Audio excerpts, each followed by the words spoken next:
মই উপস্থিত আছো বৰ্তমান বুৰঞ্জী প্ৰসিদ্ধ ৰাওনা পুখুৰীৰ পাৰত। বিশেষ এটা কামত আহিছিলোঁ। আহোঁতে শুনা গ'ল চৰাই কলকলনি।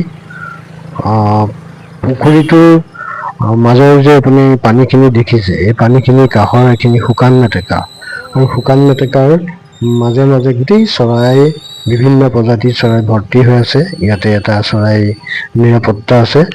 চৰাই ইয়াতে বিভিন্ন প্ৰজাতিৰ চৰাই আছে, বিভিন্ন দেশ বিদেশৰ চৰাই ইয়াতে বাসস্থান। ইয়াতে চৰাই খুব নিৰাপদে থাকিব পাৰে, ইয়াত কোনো অন্যায় নকৰে। আৰু এই পৰিৱেশটো এটা নান্দনিক পৰিৱেশ গঢ়ি উঠিছে, এটা প্ৰাকৃতিক পৰিৱেশ।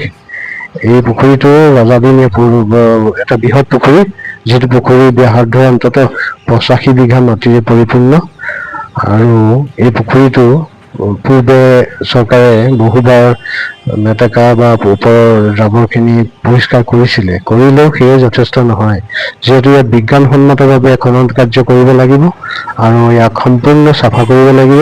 চাফা কৰিলে ইয়াতে কিছু ভৱিষ্যতৰ বাবে পৰ্যটনৰ আকৰ্ষণৰ কেন্দ্ৰবিন্দু হ'ব, আৰু ইয়াত চৰকাৰে ৰাজহ সংগ্ৰহ কৰিব পাৰিব। এইটো মধ্য অসমৰ এটা বিশেষ আহোম যুগৰে এটা ৰজাদিনীয়া ৰাওনা পুখুৰী নামেৰে নামাকৰণ হোৱা এটা বৃহৎ পুখুৰী। এই পুখুৰীটোৰ পাৰতেই ৰাওনা পাৰ নগৰখন, সৰু নগৰখন অৱস্থিত।